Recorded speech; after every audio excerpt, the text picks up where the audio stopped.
ಈಗಂತೂ ಈ ತರ ಸಿಜೇರಿಯನ್ ಪ್ರಮಾಣ ಹ್ಮ್. ಸಂಪೂರ್ಣ ಅನ್ನೋ ಮಟ್ಟಿಗೆ ಹೆಚ್ಚಾಗಿ ಹಾ ಹೋಗ್ಬಿಟ್ಟಿದೆ. ಡೆಲಿವರಿ ಅಂತಂದ್ರೆ ನಾರ್ಮಲ್ ಡೆಲಿವರಿನೇ ಕಡಿಮೆ ಅನ್ನೋ ತರ ಇದೆ. ಹೌದು. ನನಗೆ ನಮ್ಮ ಅಜ್ಜಿ ಹೇಳ್ತಾ ಇದ್ರು, ಸಗಣಿ ಬೆಳಿತಾ ಬೆಳಿತಾ ಹೆರಿಗೆ ಆಗ್ತಿತ್ತಂತ ಅಜ್ಜಿಗೆ. ಹ್ಮ್ ಆಮೇಲೆ ಆ ಮಗುನಲ್ಲೇನೆ ಹಕ್ಕಿ ಹಕ್ಕಿ ಅಂತ ಇರ್ತದೆ, ಅಂದ್ರೆ ಎತ್ತು ದನಗಳನ್ನ ಸಾಕ್ಲಿಕ್ಕೆ ಹಕ್ಕಿ ಅಂತ ಇರ್ತಾನೆ ನಮ್ಮ ಉತ್ತರ ಕರ್ನಾಟಕದಲ್ಲಿ. ಅಲ್ಲೇ ಒಂದು ಬಟ್ಟೆ ಹಾಕಿ ಅಲ್ಲೇ ಮಗುನ್ ಹಾಕಿ ಆ ಸಗಣಿ ಪೂರ್ತಿ ಬಾಚಿ ಆಮೇಲೆ ಮಗುಗ್ ಹಾಲು ಕುಡಿಸ್ತೀರಿ ನಮ್ಮ ಅಜ್ಜಿ. ಹೊಲದಲ್ಲಿ ಹೋಗ್ಬೇಕಾದ್ರೆ ಹೊಲದಲ್ಲೇ ಹೆರಿಗೆ ಆಗೋದು. ಎಲ್ಲಾ ಪ್ರಾಣಿ ಪಕ್ಷಿಗಳು ನೋಡಿ ಬೇಕಾರೆ ನೀವು, ಅವಕ್ ಸಾಧಾರಣವಾಗಿ ಹೆರಿಗೆ ಆಗುತ್ತೆ, ಮನುಷ್ಯನಿಗೆ ಮಾತ್ರ ಸಿಜೇರಿಯನ್ ಯಾಕೆ?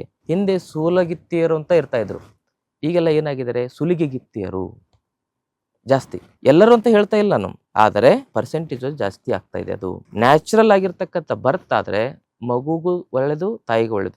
ಸಿಜೇರಿಯನ್ ಆಗಿ ಮಗು ತೆಗಿತಾರೆ, ತಾಯಿ ಹೊಟ್ಟೆ ಇಷ್ಟು ದಪ್ಪ ಬರ್ತದೆ, ತಕ್ಷಣಕ್ಕೆ BP ಶುಗರ್ ಬರ್ತವೆ, ಬ್ಯಾಕ್ ಪೇನ್ ಬರ್ತದೆ, ಗರ್ಭಕೋಶ ಪ್ರೊಲ್ಯಾಪ್ಸ್ ಆಗೋದು, PCOD PCOS ಹಾರ್ಮೋನ್ ಇಂಬ್ಯಾಲೆನ್ಸ್ ಆಗಿ ಯೂಟ್ರಸ್ ಕ್ಯಾನ್ಸರ್ ಜಾಸ್ತಿ ಆಗ್ಬೋದು. ನ್ಯಾಚುರಲ್ಲೇ ಕೃತಕನೇ. ನಮ್ಮ ಜೀವನ ಹೇಗಾಯ್ತಂದ್ರೆ, ಈಗ ನಾವು ತಿನ್ನೋ ಆಹಾರನು ಕೃತಕ, ನಾವು ಮಾತಾಡೋ ಮಾತು ಕೃತಕ, ಆರ್ಟಿಫಿಷಿಯಲ್ ಮಾತು. ನೋಡ್ರಿ, ಒಳಗೊಂದಿರ್ತದೆ, ಹೊರಗೊಂದು ಮಾತಾಡ್ತಿರ್ತದೆ. ಮೊದ್ಲಿನ ಜನ ಹಂಗಿರ್ಲಿಲ್ಲ, ಒಂದು ಮಾತು ಕೊಟ್ರೆ ಮುಗೀತು. ಈಗ ಸೈನ್ ಮಾಡಿರ್ತಾರೆ, ನಾನ್ ಮಾಡಿಲ್ಲ ಅಂತ ವಾದ ಮಾಡ್ಬಿಟ್ಟು ಕೋರ್ಟ್ಗೆ ಹೋಗ್ತಾರೆ. ಇಂಥ ಜಮಾನ ಬಂದಿದೆ ಈಗ.